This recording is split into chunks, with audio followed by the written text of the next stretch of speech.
Welcome back to Surf Splendor. My name is David Scales. This is episode number 562. As with so many things in surfing, evolution happens simultaneously at various parts in the world at the same time. As boards just became smaller and more maneuverable, it makes sense that people would start trying to do 360s on them. It's almost impossible to identify who was the first, even though technically there was. But, things are evolving in Australia and California and Hawaii at the same time. So prior to the internet and sharing information digitally instantly, it's almost impossible to identify who was the first. However, I think we can all agree that there was a flashpoint in surfing when a surfer left the wave face into the air and then landed again.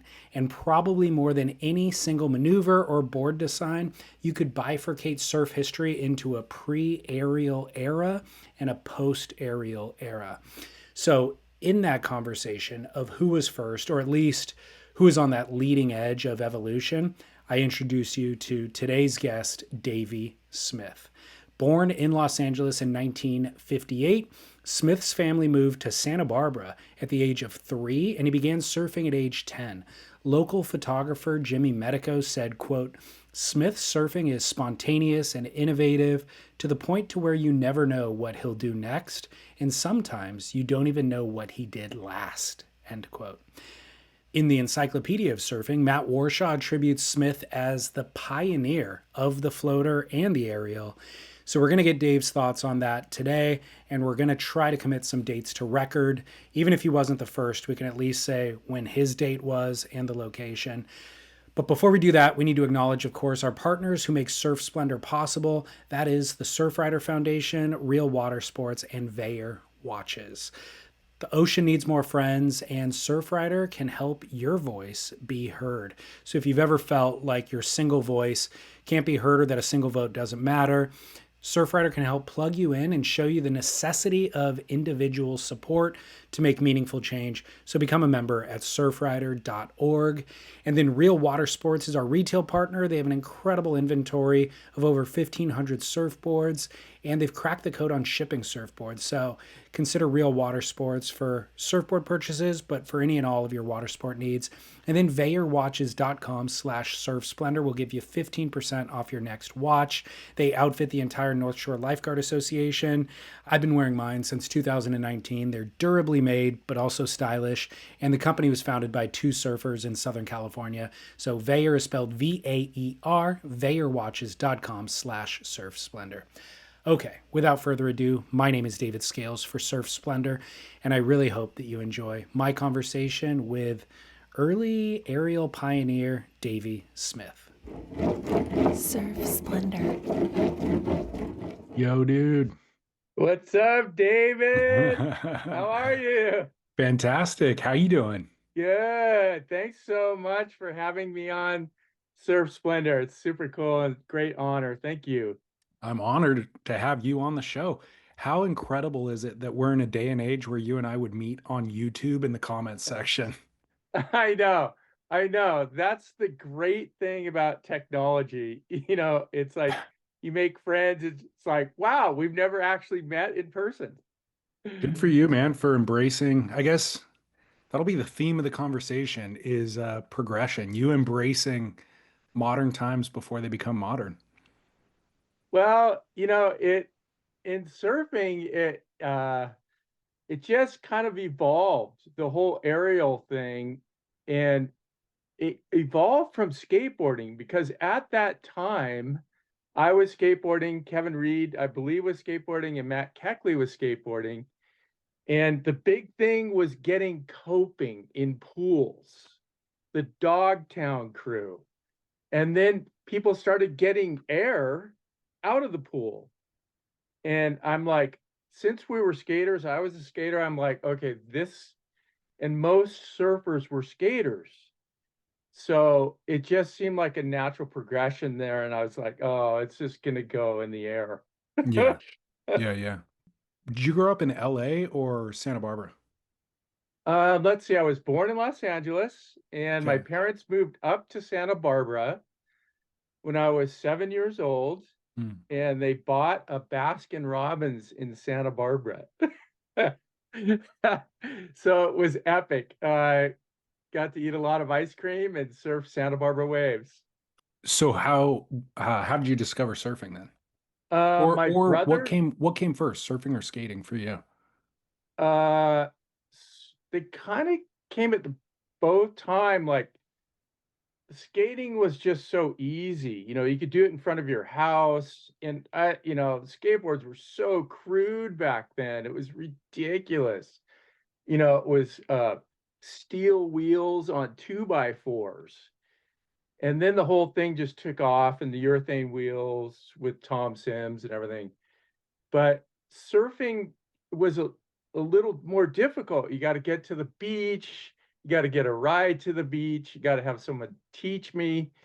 Fortunately, both my brothers, well, two of my brothers, Vince and Trace, who were avid surfers. So they would, grab me by the collar and take me to the beach, which was great.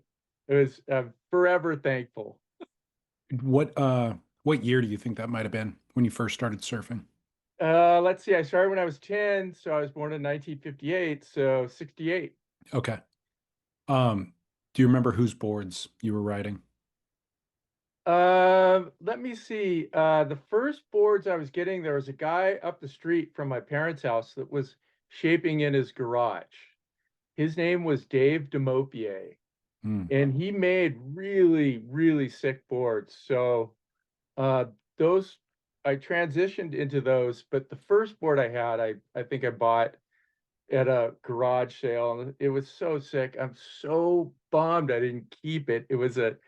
It had upturned rails and this elaborate artwork, like a Middle Eastern artwork, and a Hmm. big single fin on it. And I'm like, I should have kept it. Do you know who shaped it? I don't. I have no idea. It had a perfectly flat deck on it. It was just kind of a one-off thing that probably somebody did in their garage, but it was sick.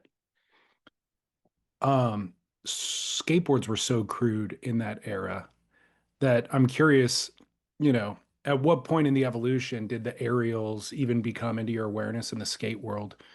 Oh gosh, it's hard to maybe 15, 16.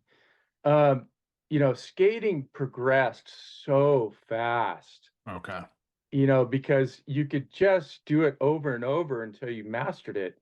Where surfing was a little slower because you had to have waves and you had to get the right wave and stuff like that. But yeah, the skateboards were crude, but when I was about 16, 17, I think it was Tom Sims with the urethane wheel and the whole Dogtown thing, they were going they were doing things that nobody was doing. So on skateboards.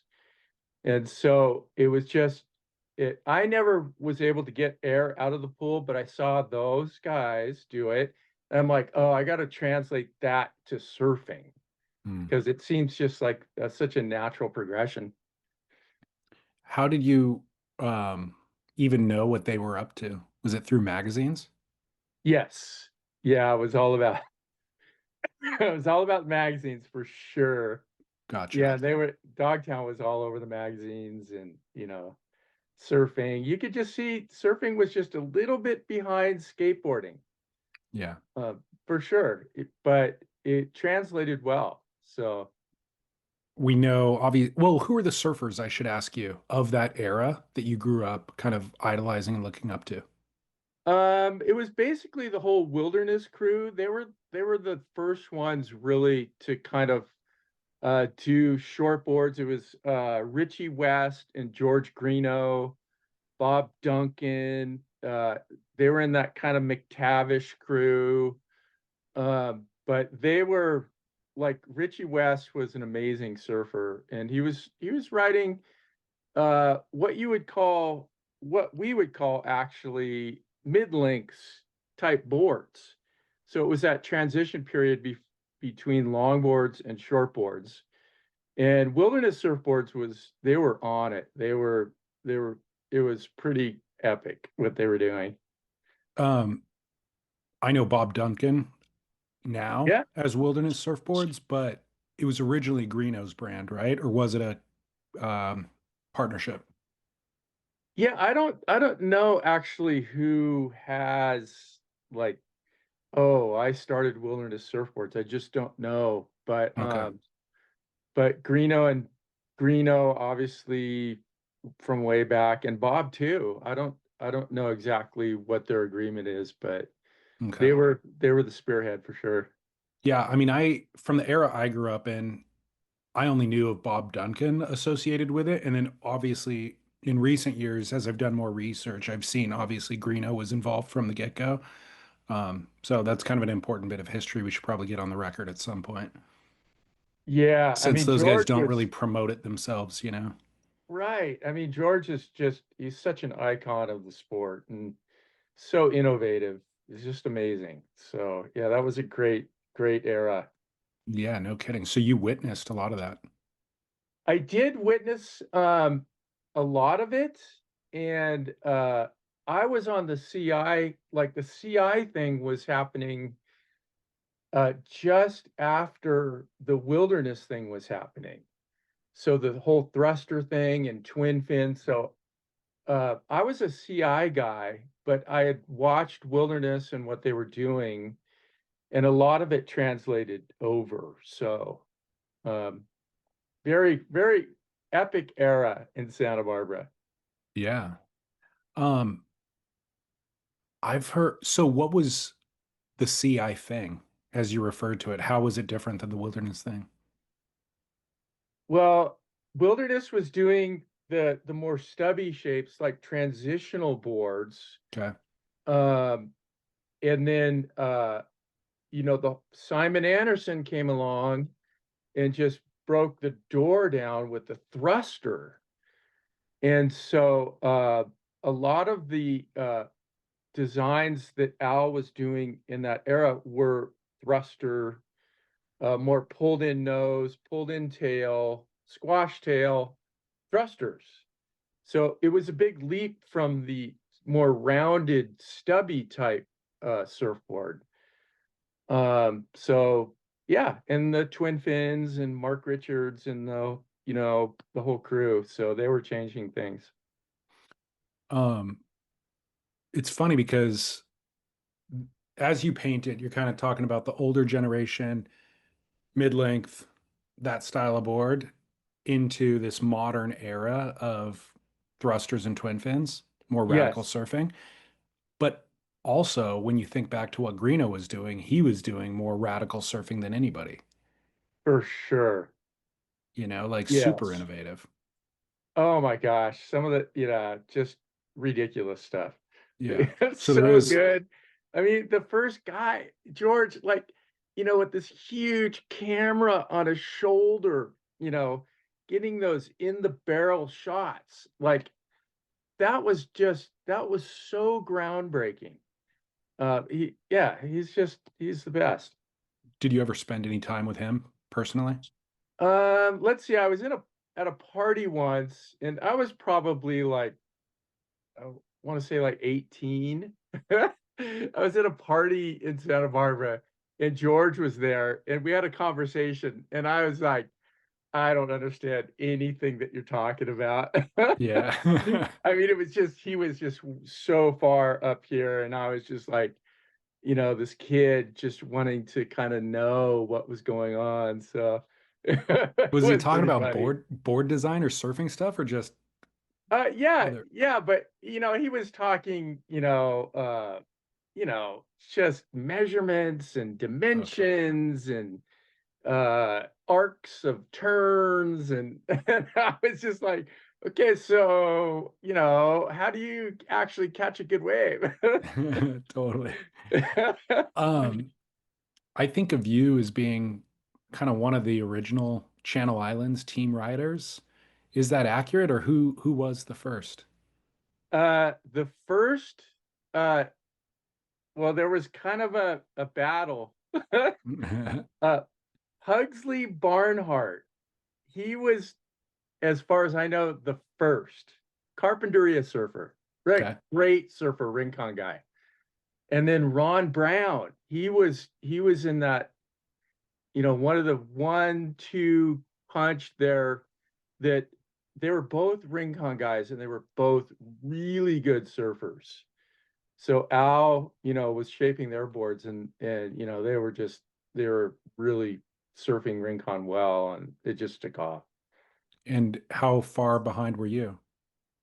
I was behind like that was more the single fin and then let's see, maybe 5 or 6 years after that, then the twin fin, then I came along. Okay. So the twin fin broke out with MR and the thruster broke out with Simon Anderson. And so, yeah, I was probably like, in the top, I don't know if you say top 5 or bottom 5 as far as the starting of CI. The original 5, let's say. Yeah, the original 5. Um, Watching that early footage of you, it's so evident that the boards were holding you back. With no disrespect to CI, of Oh, course, totally. but you're actually rotating your body through a turn equivalent to what Felipe is doing today. It's just that your board is only responding about 10% as much as Felipe's board does, you know? You're being very generous. No, you are though. You've got like the body torque and the whip, and then the board is only going like 10% through the turn. Yeah, Um, what I mean, obviously that would lead to you having an interest in board design, I would think, kind of naturally. But also, it makes me feel like you're just trying to replicate what you were able to do on a skateboard, basically, and then translating it onto a wave. for sure. Yeah, okay. Yeah. Yeah, Uh, the thing was that boards were just starting to get light. So they were still really heavy by today's standards. I mean, the boards are so light today. They're just incredibly light, especially the guys like Felipe and the pros. Um, but back then they were just kind of learning how to get the boards to a point where they were light for competitive purposes. yeah. So yeah. Well, I've heard you describe your style of surfing back then as kind of gyrating, Uh-huh. and and that people kind of were discounting it because maybe there was maybe a greater value for style on the point breaks or something. But For sure. that same criticism is still leveled at some of aerial surfers today. Like they're just Wow. gyrating and they're not necessarily maintaining speed, power, and flow. Right. So I wanted to hear from you, like if you can assess from a technical standpoint why you were doing that at that time, or was the gyration functional to help you accomplish the skate style maneuver? Well, I think your last point, like it's functional because to get up the speed, you got to get up and go, and you got to get that speed going. So it would be, I think it's two different kinds of surfing, like, matching the speed of the wave is one thing, but then gaining speed to go into the air is a different thing. Um, Kind of two different approaches. And back then, I mean, you had to get up and go. And to get any sort of like momentum to actually do an aerial. And with the heavy boards, not heavy boards, but heavier boards, it was, yeah, I mean, you had to throw those arms and twist and everything. So it was functional. Uh, I would say it's functional. I don't like because I focused on errors and stuff so much that my style was definitely lacking. But um, in order to get the errors, like I said, yeah, you had to gyrate and you know and what do you call it? Telegraph it or whatever. Yeah. Yeah. But I think to just kind of reiterate, gyrate throw your arms up as a reflection of the board not necessarily responding as quick as we're used to it responding today. Like I Yeah, was saying, when I watched that footage, your body's going through the same motions as today's surfers. It's yeah, just the board isn't quite responding to the same degree. right. So you had it figured Yes. out. The board just was holding you back. Yeah, I mean, the weight of the board, we were constantly like, it's interesting because like Al was working with myself and Tom Curran, and Tom wanted boards to be very like reliable for competition purposes. But I really wasn't into the competition thing. So I was like, oh, we got to get these boards lighter. This is what I want to do. So it was two different approaches. And, they gradually got lighter and lighter, but I mean, they were still they were still pretty heavy, and most of them had glass on fins, and they were squeegeeing the resin out, and they were really weak, and um, they're nothing like the boards now. I Yeah, mean, they were just so heavy, and the boards now are just incredibly light. totally. Before we unpack the kind of aerial revolution, I think floaters came first, and I've heard your name bandied about as the inventor of the floater. Would you like to stake your claim there, or did you witness it happening prior? I would stake the claim on that one because it was I was getting so much speed on the waves that at times you couldn't really try to go for an air, but I was like, shit. You gotta like maybe you can ride the back of the wave. Why can't you ride the back of the wave and make the section? So yeah, I would definitely claim that one. Maybe somebody accidentally did one before that, but I don't know.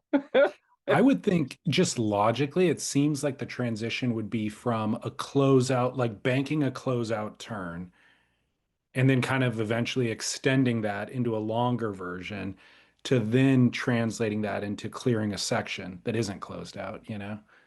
Yeah. Um, can you Yeah, it pin just seemed like a part of the wave that I was like, man, I'm going so fast, and I'm just gonna ride the back of the wave because why not? yeah. You know?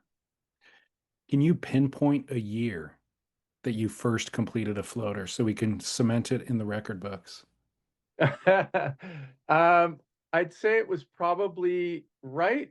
The first aerial I did was at Rocky Point in 1975, and a floater was right in that era, like maybe 76. So Um, the air was first. yeah, the air was first, but the floater kind of went to the back burner. Like, okay, the air thing, I think that's going to be something that is going to be really like people would maybe disagree, but it's going to help the sport be more viable for people to watch. It's like, it's exciting to see guys go in the air. Yeah. Everything's in the air: motocross, skateboarding, skiing, snowboarding. So surfing, I was like, I'm going to focus on this, and then the floater kind of followed that. I would have bet everything that the floater came before the air. It's possible. It's possible as far as I can remember. I mean, it was definitely at Rocky Point. I mean, I might have done maybe some floaters then. It's hard to say. Well, you would know better than I am. I'm just guessing out of thin air. You were there. Um, I know, but it was a long time ago. okay, fair enough. Um, so 1975 Rocky Point, what happened? Tell me. Can you walk me through that wave? I The can. the first I air. was on a 6 foot CI single fin. Okay, this was before they had their logo. We painted the hex on the board, and it was a beautiful board. It was opaque white, had a hex that Bob Hawkinson painted on there with a tail, but it was a great board. So, it was classic Rocky Point is known to have that kind of side wind on it. So I remember taking off and I'm like, God, this wind is really, it's holding me back. But then I got a bigger wave and I was going really fast and I hit the lip and I was trying to do like a regular like big carve, but the board and my body just came up and the wind just held it. And I was like, oh, this is cool. And then just landed it on the flats. And I'm like, wait a minute. I'm looking around to see if anybody saw it. You know how surfers are. Did Totally. you see that? And I'm like, so I just kept trying it after that. And I completed one that same day, but the rest were flops. But it was just classic, Rocky Point on the lefts with that side wind. And you can see like Clay Marzo, and on Maui, they get that wind and he's doing airs, and just sticking them like huge ones. So yeah, that wind helps. Did anybody see it? There was a shot of that day. I'm not sure if it was the same wave, but it was in Surfing Magazine. It was just a little tiny photo. I think Bob Barber took the photo, but I cut it out of the magazine and put it on my wall. And I remember my mom saying, don't ruin that photo because that's the first one. So it's a photo of you doing an air? Yeah, it was like a air kind of above the lip, but maybe only this far. Yeah. Do you still have an image of that photo? I don't. Man, I know. let's dig that thing up. Do you know what? I mean, it would have been I'm pretty sure it was Surfing Magazine, and it was the cover was Terry Fitzgerald or Terry Richardson, I think. But so around yeah, I don't know. It's probably 1970 on eBay somewhere, You'd have to spend like 10 hours trying to find it. 1975 or 1976, Terry Fitzgerald on the cover? Not Terry Fitzgerald, Terry Richardson. Richardson, sorry. Yeah, I think it's in there. But Okay. yeah. Let me dig in. I'm gonna try to find that. Okay, cool. So would that have been the first aerial published in a surf mag? I don't know if that particular photo was of the air that I actually landed. Gotcha. But Bob Barber, I don't, he's in Santa Cruz, I believe. He has a lot of photos from that era, and so does Chris Klopf. But anyways, that particular photo, I'm not sure. He just got it. Well, you talked about Keckley and Kevin Reed being right there with you, kind of doing it at the same time. Absolutely. What's that? Doing it at the same time with you. I'm curious how you knew what they were doing. Because I mean, obviously Kevin Reed's Santa Cruz, Keckley's Florida. Well, it was kind of it was an interesting era because it was kind of the skating surfing era. And I'd heard that Keckley was doing them, and I heard that Kevin Reed was doing them right during the time I was doing them.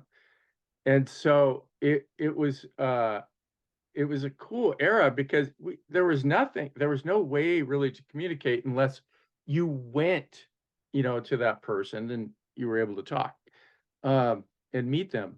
But I surfed with Keckley in Newport during that era, and yeah, he was busting the fins out, and Kevin Reed was doing airs. There was a cover of Kevin in Santa Cruz where that Bob Barber got, where he's kicking out of a wave, and Bob got the shot like he was laying in the water, and got the shot, and it looks like he was doing an air. And I remember Bob saying, Kevin, you got to try to land those.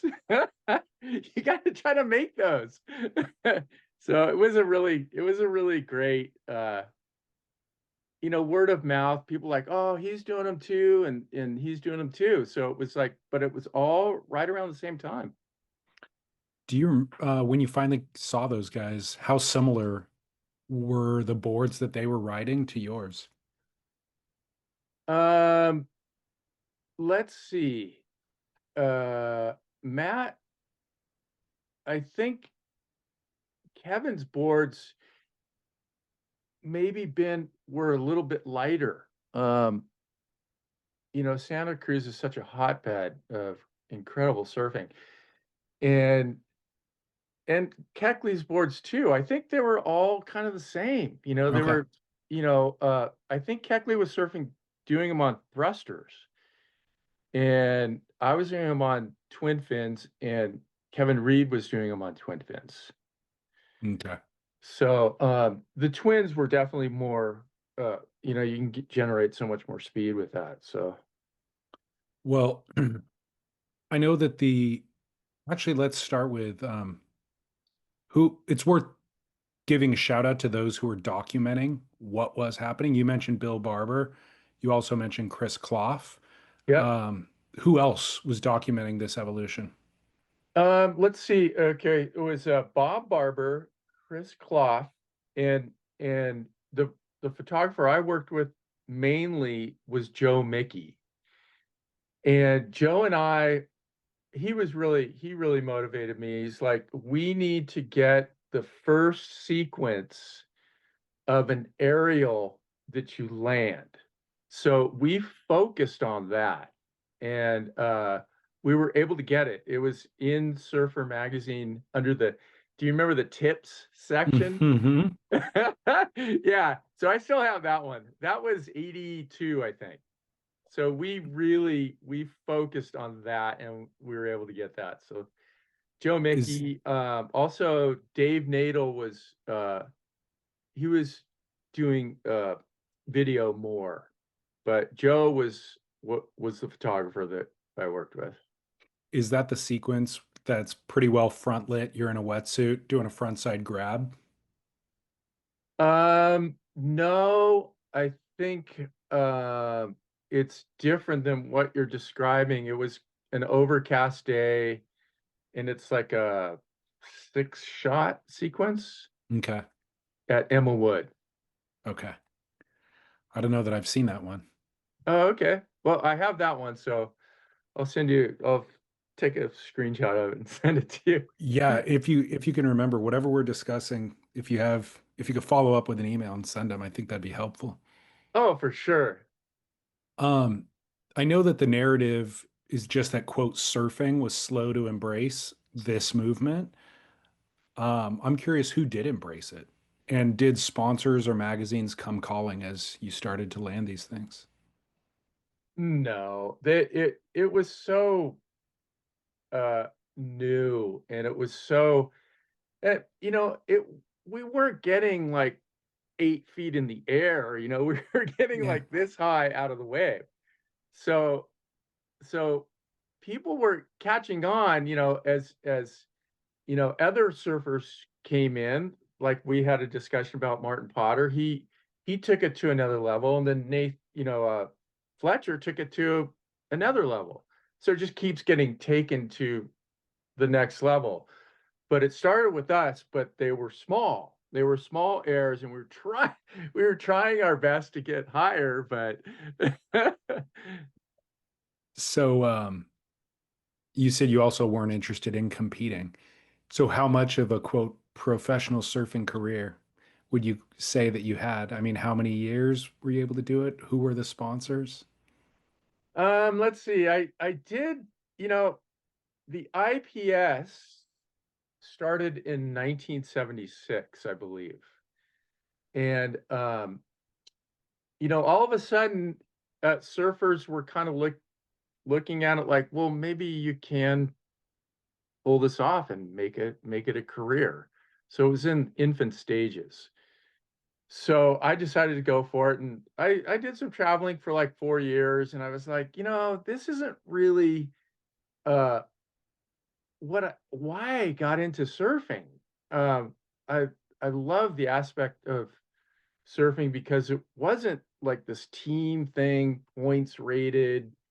Um, I love the aspect of the fun and being in nature and the challenge of that. Um, but I did it for like 4 years and it was fun. Got to travel the world and CI helped a lot. I was with piping hot wetsuits, different, it was so spotty because like different sponsors were like throwing a little bit of money at the sport, uh, in various places. And so I had, quite a few different sponsors, O'Neill for a while. Um, yeah, that CI really helped. And plus, I would work. So I would work as much as I could for 3 or 4 months and then try to go to an event.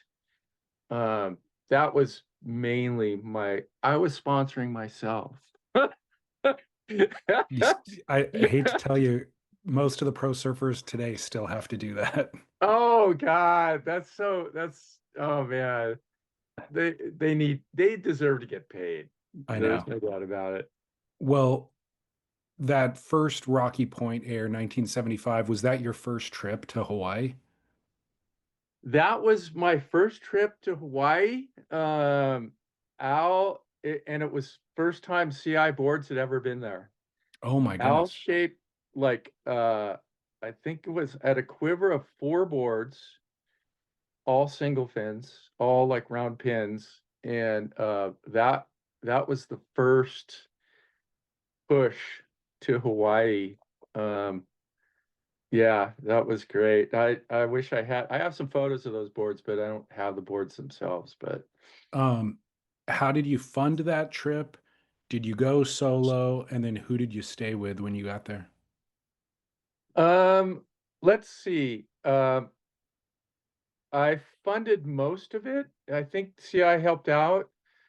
I stayed at, I think I had a place at Sunset Beach for a while, um, a little room, and I was shocked because every room, had locks on it. But it was great. You could walk everywhere from there, and there was the little store there. It was great. You could eat there. Bill Barnfield was instrumental in helping me. He was sanding for Channel Islands Surfboards in Santa Barbara. He'd come over and sand and help them out. And he was also shaping for Lightning Bolt at the time. And so I think I slept on his couch a couple times, and he paddled me out a pipe for the first time. And I was just like, I was so scared. I just wanted to go in. I But mean, yeah, tell me more about that. How big was it and who were the guys out? there was like two local guys out, and Bill said, "Let's go surf pipe," and I'm like, "Okay, this is what I came over here for." Um, and so we paddled out, and I was just staying on the shoulder as far as I could, and he was charging it. He's a great surfer. He owns Raging Isle Surf Shop, and he's a great guy. And I just stayed on the shoulder, and then the sun was going down, and I'm like, I think I caught a little wave at Uakai off the shoulder, and I was scared. I was so scared, and just rode it straight in. Yeah, I surf pipeline. But yeah, it was I'm, pretty good size, probably 8 to 10 feet. I mean, Classic afternoon pipe. I've seen footage of you getting some bombs out there. Maybe it was a later trip. Yes. Yes, for sure. Yeah, Yeah. I got used to surfing out there, and I'd surfing in the mornings because a lot of people don't surf in the mornings because the trades aren't up yet. Yeah. So it's glassy and it can be kind of chunky and weird, but you can get to know the break then. Okay. Um, you said that you were working to fund the travel. What were you doing for work? Well, I was working at my parents' ice cream store. Oh, perfect. Yes. Yeah, so I Uh, worked there, and my parents go, yeah, work, and then you can take a month off and go do the surfing thing. Perfect. Um, might be the only story I know of that where ice cream funded a pro surf career. Yeah, it's pretty epic. It is. Two of my favorite things. Yeah. When or how did you get introduced to surfboard shaping? Well, I had a surf camp. Like once I stopped doing, I figured like the pro surfing thing. You come to a point where you're like, I need to get a real job and a career and everything. And so, but I had an idea. I'm like, I'm gonna start a surf school. And it was the second surf school in California. Paskowitz was the first. And so I started a surf camp, and I did that for 20 years. What was And the name that of was it? Davey Smith Surf Academy. And yeah, just had a lot of like had the Connor Coffin and Parker and Bobby Martinez when they were like 10, 11, and we did a lot of stuff over 20 years. It was great. And then at 20 years, I was like, I'm done. The liability, and it's really hard work. And you're dealing with kids in the ocean, and it's like, it's so stressful, because that's the number one cause of drowning for young kids is ocean related things and pools. And it's like, I just hit 20 years and I'm like, that's it. I'm done. But I wanted to stay in the surf industry. So I went to Channel Islands and see if they could use another shaper. And it was right when Burton bought Channel Islands and they were expanding. So it was really good. Al said, yeah, come on board. And yeah, that was great. What year would that have been? Oh my gosh. Uh, let's see. I was there for 18 years and I stopped shaping there like 6 years ago. So early 2000s. Yes. Back to the surf school. Uh-huh. Did you identify anything special in the guys that you named, Bobby or the Coffin brothers? Oh, absolutely. I mean, you could tell right away if one of the kids was just had the ability, was comfortable in the ocean, had the balance, and wasn't afraid. Bobby, absolutely, it was like, oh my God, he's so good, and he would just charge it. I remember pushing him on a wave the first time he ever went left at Rincon on the beach break. And then after that, he just went off. And then, Connor, obviously, and Parker, they were so into it and very coordinated and, kind of had the body like, stocky kind of build when they were kids. And they're just good. And there was quite a few others too, but for sure, those guys. Absolutely. Um, when you approach Al about a job, where did he put you in the factory? Um, let's see. It was the old factory that was on Helena Street in Santa Barbara. And before they moved out to Carpinteria. And I remember going in, he's like, you can have this room. It was the black room. Oh All the other no. rooms were like, nice, light blue, light green, and that was the black room. And they laughed because it was the hottest place in there. And so like they're like, yeah, it's kind of an initiation. Like if you make it through here for a year or two, you'll be all right. I mean, did you have experience shaping? Clearly, they wouldn't just put you in a position to shape surfboards right out of the gate. Oh, no, no, no, no. They would give me, here, work on this board, work on this one, but they would never go out to the public until I got to a certain point. But I had dabbled in shaping for quite a few times. Probably shaped like, 40 or 50 boards Okay.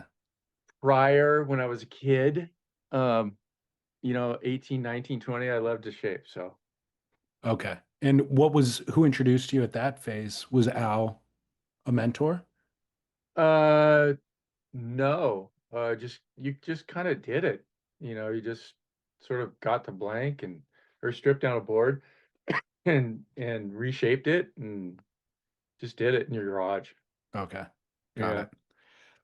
it. Once you're at Channel Islands doing it kind of as a profession, how much did that help or inform your personal surfing, the act of shaping itself and understanding design?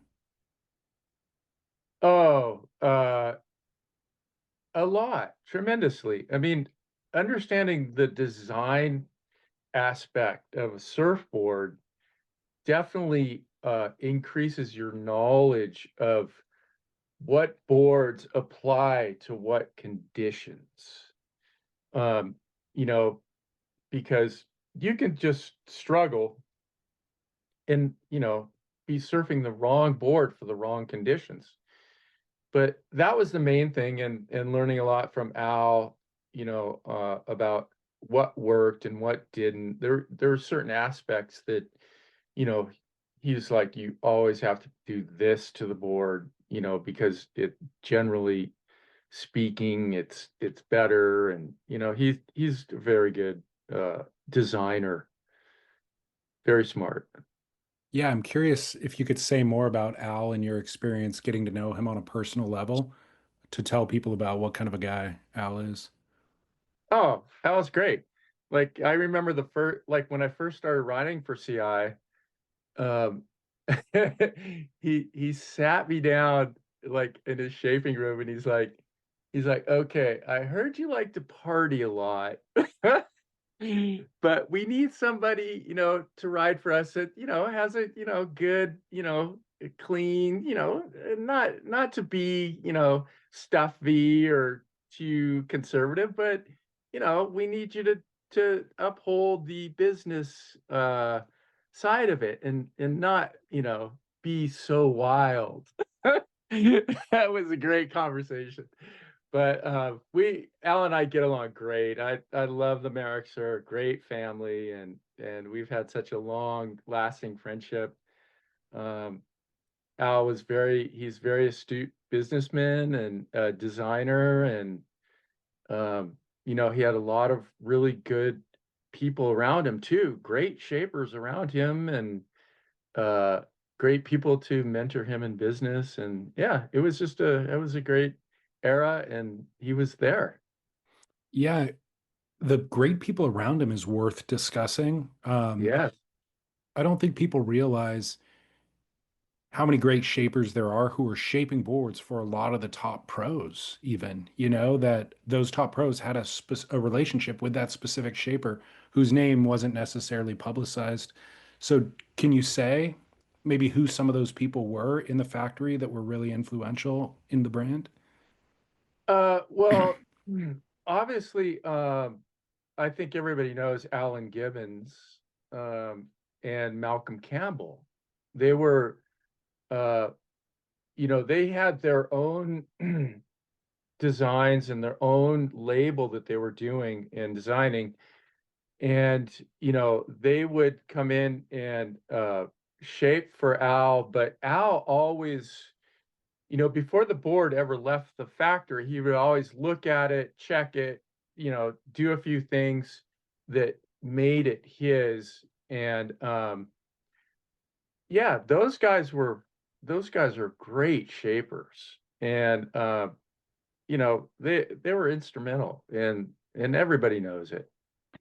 I'd agree, or I would disagree that a lot of people listening don't know that. I don't think, maybe Malcolm Campbell's name they know pretty well, but Alan Gibbons, I don't think people know his name. Now he's got his own label and his Instagram seems to be kind of blowing up and I hear people talking about getting boards that they love from him, but I don't know that they know his association with Channel Islands. So it's Yeah, it's good to put it he's on, yeah, it's good to put it on record. Yeah, I don't know if he's doing any more work for them now, but you know, I've had some his hand shapes in the 90s were unbelievable. They were so good. Um and I've had several boards from him, and he's a great shaper. He's a very good artist too. Interesting. Like what type of art? Like He does these painting? big, yes, he does these big airbrushes of like waves. They're very like him and Davey Miller have kind of the same sort of approach, but Okay. yeah, they're super cool. Fascinating. Um, I watched on YouTube Barrels of Fun. Oh my God, that's classic. It's a film you directed in 1986. Uh-huh. Uh, how many films did you make? Did you, or how'd you even get into filmmaking?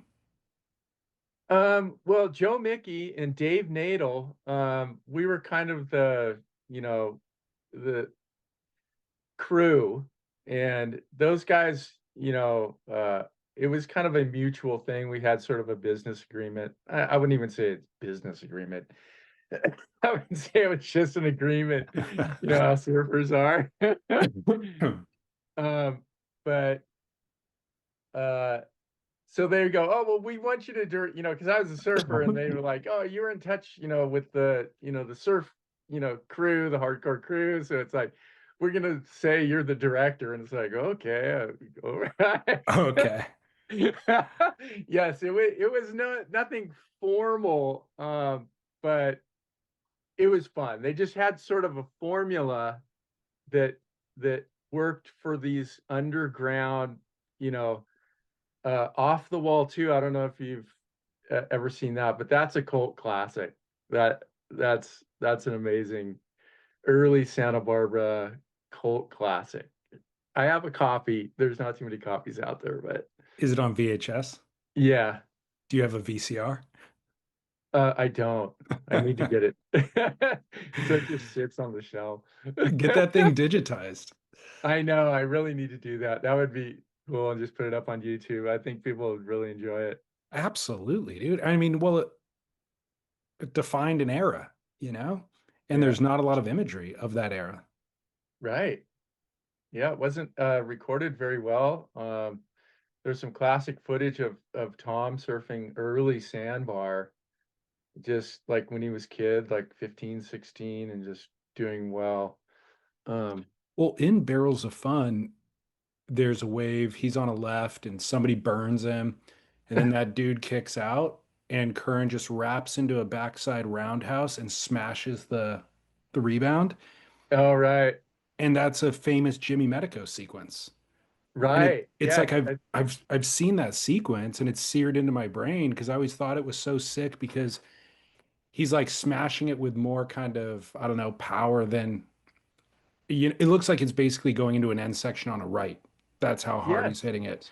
But it's coming off of a backside cutback into a rebound. So knowing the sequence well and then seeing the video footage, I was like, oh my gosh, that's so cool. Yeah. It was, Tom's an extraordinary surfer and human being. He's amazing. And to why I'm 7 years older than him. So I was kind of like the focus at CI early on, and then Tom came along, and I'm like, I think I probably need to get a job now. Really? He was so good, and just, he had it all. Yeah. Um, whose surfing do you admire nowadays? Um, I have varied surfers that I really like. Obviously, Mikey Febbs is like ridiculous. His approach is amazing, and I love Skip Frye. I mean, the guy's just amazing. And anything in between, anybody that's got uh good style and has an approach that they've encapsulated on their own, I really, really appreciate. So, Do you see anything from Skip Frye nowadays, or is so much of your love based on stuff from the past? No, no, I always try to challenge myself in surfing, like uh and I was riding twins and then I did the mid-length thing and I've got a couple of mid-lengths, they're great. They have more of a pulled in tail. But uh the glider fascinated me. I saw some clips of Skip and I was like, okay, this looks really cool because he's not, it's not a longboard. He's not doing any cross stepping or drop knee turns or anything like that. He's just he's just standing there and obtaining trim for these really long waves. And I was like, that looks incredibly fun because you can do it when the waves are small and when it's junky and it's so I made a couple gliders and that's what I've been riding lately. So Where do you see footage of Skip? um I saw some footage on YouTube of Skip surfing in San Diego on this point break. It's I think it's pretty well known point break down there, but I can't remember the name. But he's great. Have you spent any time with him? No, I'd love to, I'd love to go in the shaping room and exchange ideas. We have quite different approach on the gliders, but he's been doing it so long and he's like Greenough, he's like an icon. For sure. What where does your approach deviate from his? How are yours different for the glider? Um, Mine are a bit more like edge boards. They don't have the Okay. channel underneath on the bottom, but they have really hard like 80s rails, like super full with a hard edge all the way through the board. So you can actually get that trim uh going. And they're more pulled in tail.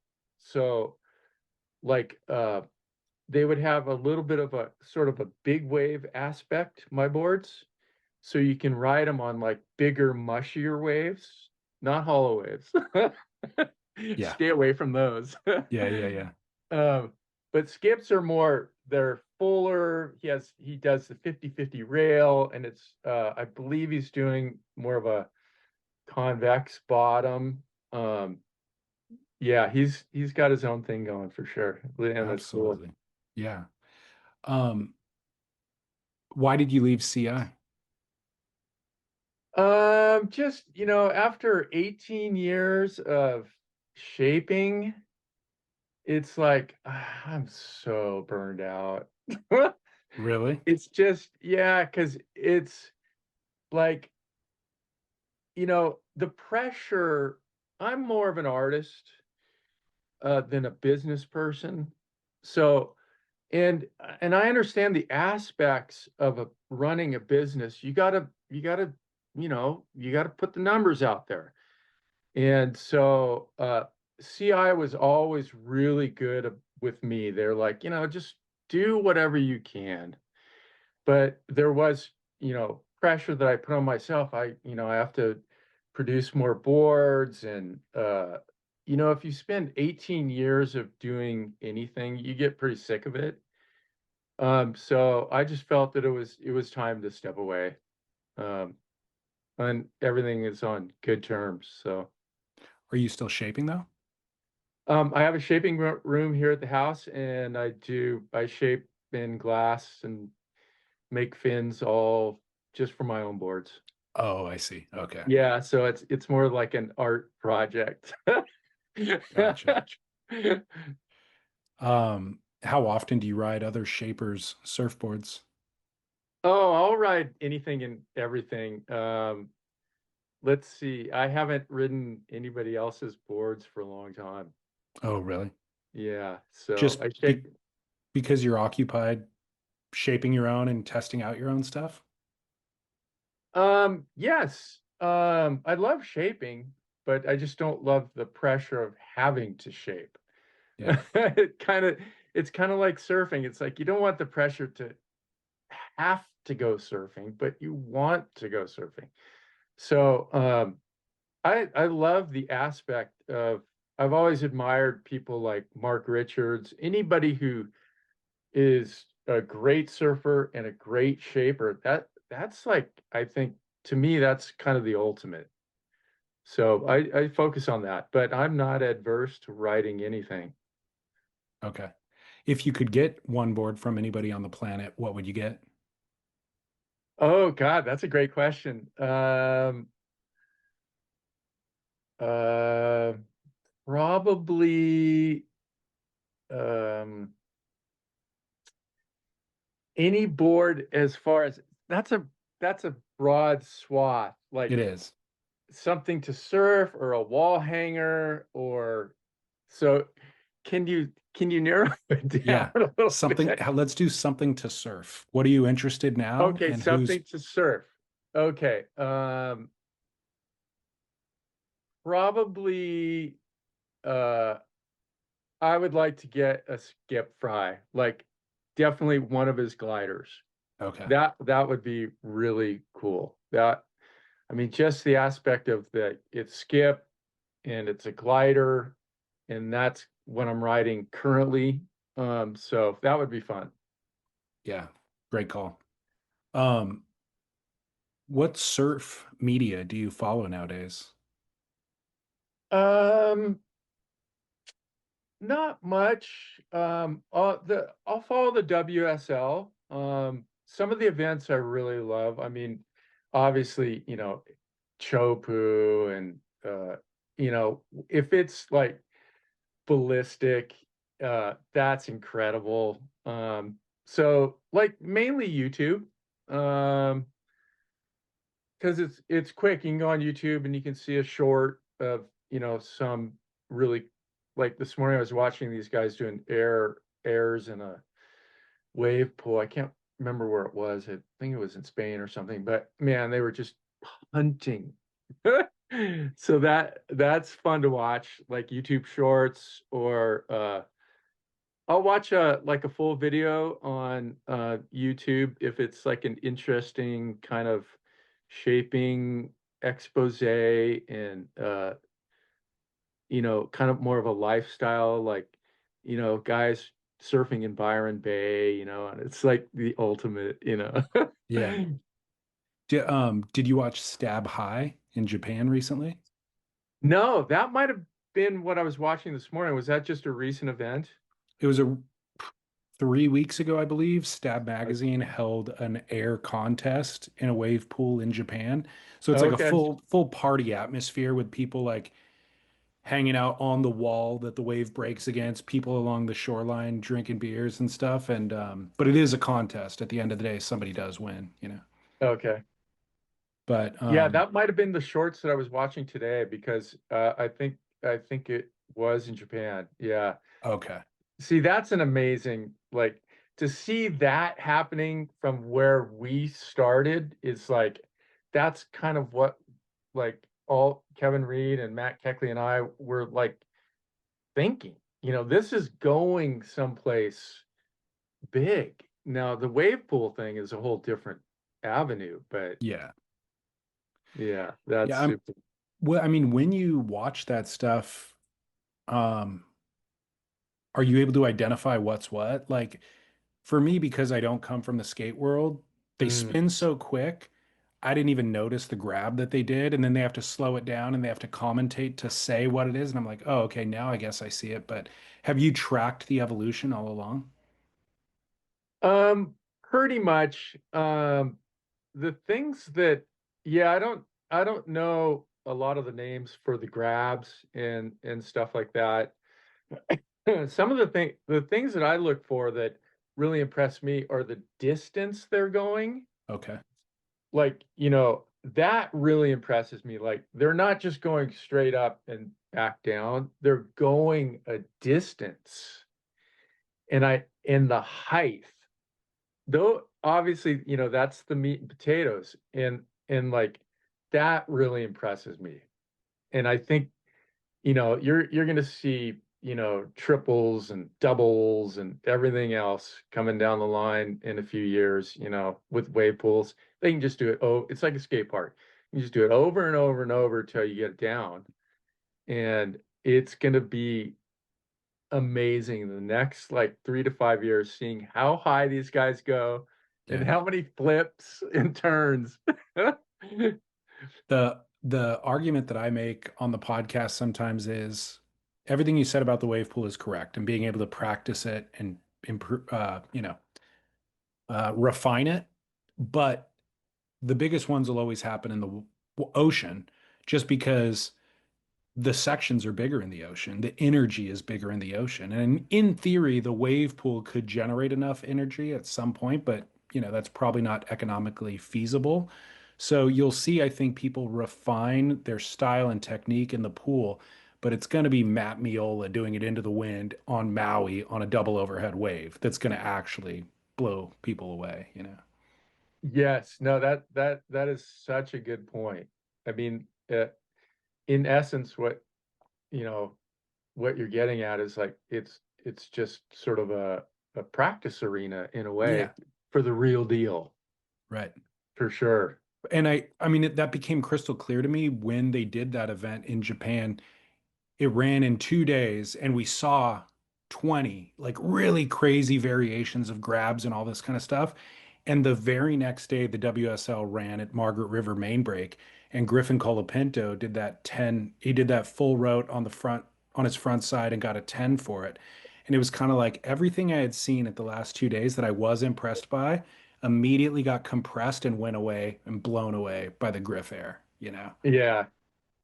So Yeah, I mean, yeah, you're absolutely right. I think that, I mean, it's so much more difficult to do it in the ocean, right.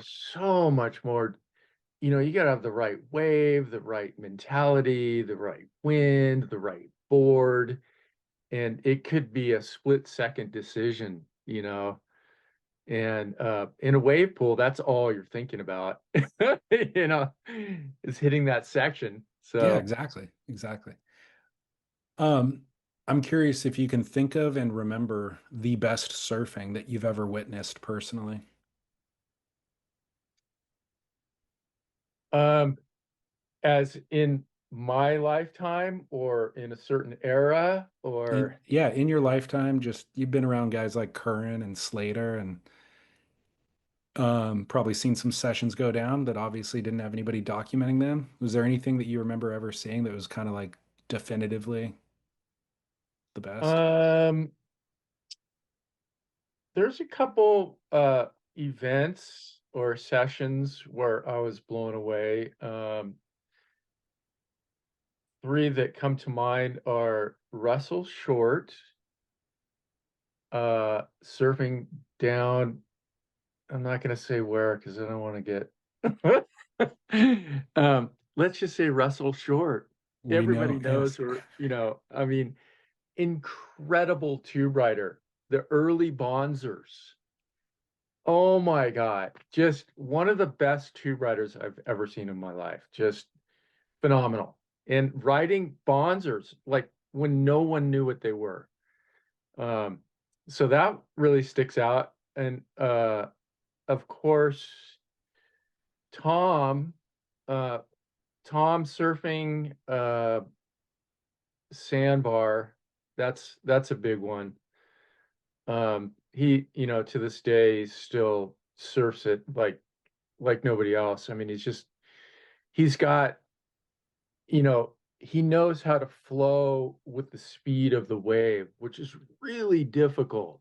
He's not overpowering it. He's not going too slow. He's just the barrel, he's incredible. But a lot of sessions of Tom there. Um, and it would have to be hype. There was one guy from Santa Barbara that was like the pioneer, Frankie Morales. He he's older than I am by about 7, 8 years, but I saw him surf pipe, and he was like the first that I know of, the first guy from Santa Barbara to surf pipe. And I saw him catch a wave there, and I was like, oh my God, what inspiration is that? Santa Barbara to Pipeline. So Great. he's a local guy in Santa Barbara. He's great. Excellent. Great to get those names on the record too. Yeah. Um, you're almost 70? 66. You're 66. Yes. How often are you surfing nowadays? What's your relationship with surfing? Well, I had a bout with COVID and then a neck injury. So I've been out of the water for almost a year, Oh my gosh.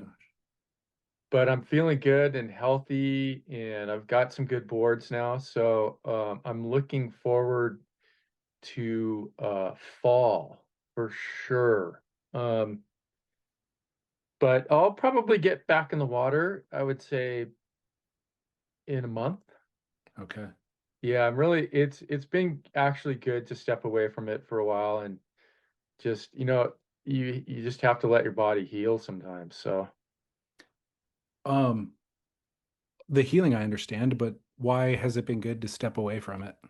Is there any other benefits? have you ever heard that phrase like, go away so I can miss you? Yeah, totally. And so it's like, um, because I was surfing a lot and I was surfing the gliders a lot, and they're big boards, and they're heavy. And so they're a lot of work. And so a session can take it out of you. Like if you get hit by one, or that's what happened. I got hit in the neck. And so it's been nice to kind of step away from it and kind of like, I don't know if you've ever fasted or anything, but it's nice to kind of pull back so you actually enjoy it again. So, Had you ever taken that much time off before? I took a year off in high school. Like, I was like, I'm gonna just do nothing but skate. So it was all about skateboarding, because what happened, there was a couple fires. Santa Barbara's notorious for fires, but there was the Barker Pass fire. I think that's what was called, or the Sycamore Canyon fire. But it burned all of Santa Barbara, like up in the foothills, and most of the homes up there had pools. And so they drained all the pools to fight the fire. And then the houses were abandoned because they were burnt. So there was an era where, like, you just went to all these. It's terrible taking advantage of that situation, but we were kids, so that's my excuse. But we, go in and skate these pools, clean them out and skate them. And so I did that for like a year and a half, and didn't surf at all. So Wow. Um, yeah, that's a moment in time that'll never happen again. probably not. Yeah. What did you do during this past year with not surfing? How did you occupy your time? I'm actually doing an album. So I love music, play guitar. So I've been doing and I'm really happy with it. And we live up on the Central Coast, so we've got a pretty good sized piece of property, and just growing. I've actually learned how to grow things. I didn't think I could ever do that, but yeah, so plenty to do here for sure. What are you growing? Let's see, I planted 40 olive trees, pomegranates, apricots, pears, plums, um, uh, let's see, some grapes. I grew a little bit of cannabis last year. Um, so yeah, it's because up here, that's the soil's so good, and Yeah. the weather is perfect for growing stuff. So Are you going to be selling some of the produce? No, I mean, what do you need 40 olive trees for? You can that's a good question. you can get into the olive oil business at that point. Yeah, you could. Yeah. It's just they're really beautiful. They are So beautiful. there was a section of the property that uh was really bad.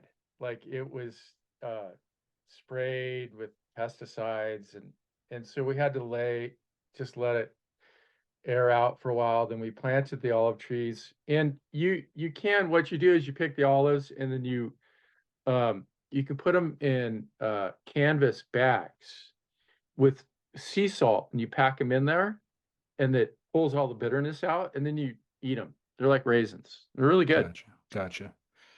Um, with your forthcoming album, have you released any other music albums?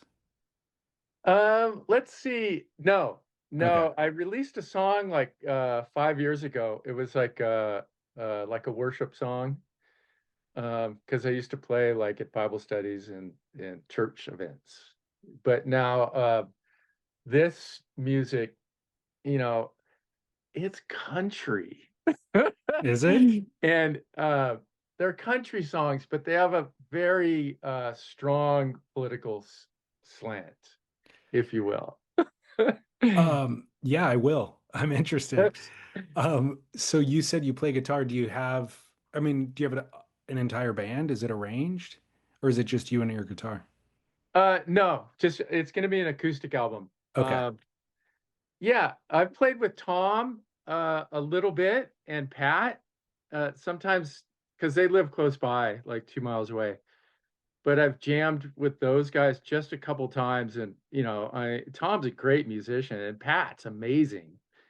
I mean, those guys are really good. So that was fun. I went out to the Florida Surf Film Festival in November, and Tom actually came out and played with Pat for us on that weekend. Ah, that's I great. was really impressed. Like I had, I don't know, maybe seen some of their stuff here and there, but I don't know, maybe never really paid attention. And it's funny because if you try to talk to him, he's very, um, he's short on words. He doesn't say, he's a man of very few words. Once he's up there with his mic and his guitar, he's very verbose. He's very animated. Like he's almost a different person. Yeah, it's a really good creative outlet for him, for sure. Yeah. Yeah, he's actually once you get to know him and like he's very talkative. It like he doesn't really want to talk about surfing much because I think his life is so uh it's so much part of his life. But if you start talking to him about music and stuff, he'll just go on and on and on and he loves music. Yeah. Good. I mean, that kind of relates to what you're talking about of taking time off, you know? Yeah. You really do. Even like I look at John taking a year off to go sailing or whatever, and it's like, good, do it mid-career. And I feel like it somehow informs your surfing and you come back a better surfer despite having time away. Yeah, I think that yeah, you're onto something because you look at Jordy. Yeah. I mean, sometimes you have to step back from something to reignite that passion for it, for sure. Is there anything that you've done dietary wise or fitness wise to maintain a surfing life into the age of 66? Yeah, I have a really good diet. Nothing too extreme, pretty balanced. A lot of protein in the morning. Obviously fruits and vegetables, and I'll have a some good like good junk food like every once a month. Okay, that's not A bad. nice treat, but When you say junk food, what do you mean? Just processed food or fast food or ice like cream? yeah, like fast food. I Okay. guess I shouldn't say junk food, or should I? Yeah, that's junk food. There's just different types. Some um people qualify like, ice cream as their splurge or something, and that's not Oh, nearly as bad as fast food would be, let's say. okay, yes. Yes. Ice cream, occasionally have a bowl of ice cream, but I'm not super stringent on my diet, but every day diet is important to maintain health. But you have to treat yourself. You got to live life and have a treat once in a while. Yeah. Sure.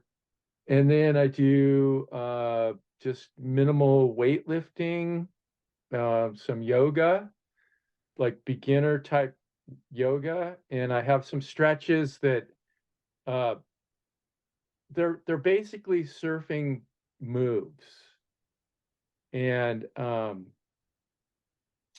that I do. They're like movement. And I have each one of them named after surfers that I like. Like I don't know if you've ever watched Josie Pendergast, but she's I an do. amazing. Her style is so great. So I have one movement that I practice, like her cutback. It's really great. And then You call that maneuver the Josie? yes, and then I have like this, like a climbing. That's Mavericks. Like when you're scratching, this do 100 of those or whatever. So just movement type exercises. And then like aerial grab, like twisting and grabbing on each side. Um, so I've got about 10 of those that are really good. And then walking. My parents were big walkers, and it sounds so boring, but like uh they've a lot of doctors say, a gradual uphill walk for 2 miles. I do 5 miles a day, but 2 miles is what you can do. It gets your heart rate above normal for an extended period of time, and that's the best, really good cardio. So, Great intel. Are your parents still around? no, no, they Um, live till their mid 90s though, and they okay, walk 5 miles a day, big perfect. walkers. And they Perfect. they said this is what you need to do, and I was just like, but as I've gotten older, it's like you can't surf every day, and I've been out for a while, so it's like you need to stay in shape, you know. Great intel. And I like what you were saying about daily as well, because you get people, I think, and I'm victim of doing this too, is you get motivated at some point, and so you like, okay, I'm going to radically change everything, and you try to make some Yeah, big adjustment, and then it doesn't last inevitably, or it's not sustainable. But the idea of just daily having a moderate diet and walking, like walking's doable. You can carve yeah, out the time, and then it doesn't feel like such a heavy lift. right. Yes, you're a smart man. Took me, um, well, I've come to the you know, you conclusion later in life, but you can, yeah, walking is so great. I try to walk everywhere, and you can just walk out the door of your house and walk for 2.5, 3 miles, 4, 5 miles. You meet great people. And you can throw some jogging in there too. You can do, sometimes I'll do like 5 minutes of jogging, 5 minutes of walking. Um, but it's low impact, right. and you're not going to get hurt unless you get hit by a car, or up here you could get eaten by a mountain lion, but Yeah. Good. Well, good information to share. yeah. In closing,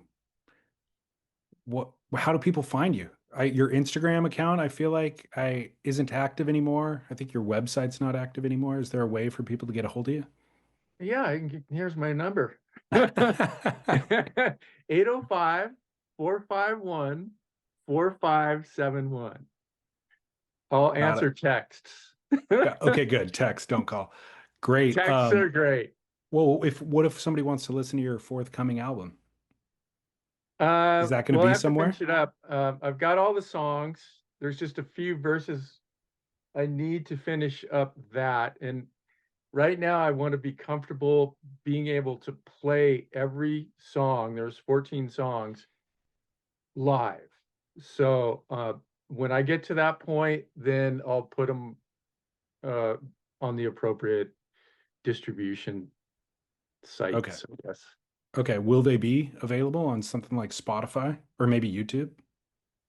For sure. Yeah. Yeah. I Sweet. haven't figured out, there's certain distributions, companies that you just give them the finished product and then they distribute it. Yeah. So there's like two or three companies like that. And once I get to the point, which will probably be in the next 3 or 4 months, then we'll go for it. Do you think you'll be performing live around Santa I'd Barbara? be happy to perform live. Yeah. Like Sweet. bars and it's Yeah. country music. So No, but there's plenty of venues in your zone that do stuff like that. oh, for sure. Yeah, there's a lot of music up here. So all the wineries have music and Right. yeah, I'm down to play live. That's why I want to get it just good. So All right. Let me know when you get those opportunities. I'll make a drive up. oh yeah, you're too nice. No, I'd love to. You better hear the music first I don't before you mind. spend money on gas. Okay. I've always got reasons to come up there anyways. There's lots to do. Right. All right, man. Well, awesome. Thank you so much. Again, I would love submitting or committing these things to like an actual date and location and time. So, thrilled to chat with you and have you help do that. Yeah, I appreciate being on your podcast, Surf Splendor. It's been great. And Thanks. I loved the one with Sean. That was great. I'm a big fan of like if you can for athletes to take their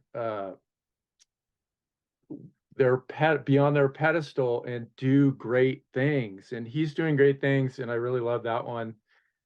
Similar to what Kareem Abdul-Jabbar is doing, like great basketball player, and his social justice things. I mean, he's not just an athlete. He went to the next level. So stuff like that's really cool. I totally agree. And I also think like it keeps them young, like what else would you do at that phase of life is sit around and watch TV? No, you need purpose, and he's found real meaningful purpose. Yes. So, Yeah. It's yeah, great. It's really commendable. right on, man. Well, thanks for all the kind words and good to connect with you. Yeah. Thanks for having me on, David. I really appreciate it. You're welcome. All right, We'll I'll talk talk to to you you. soon. Okay, talk to you soon. Bye. Bye. Surf Splendor.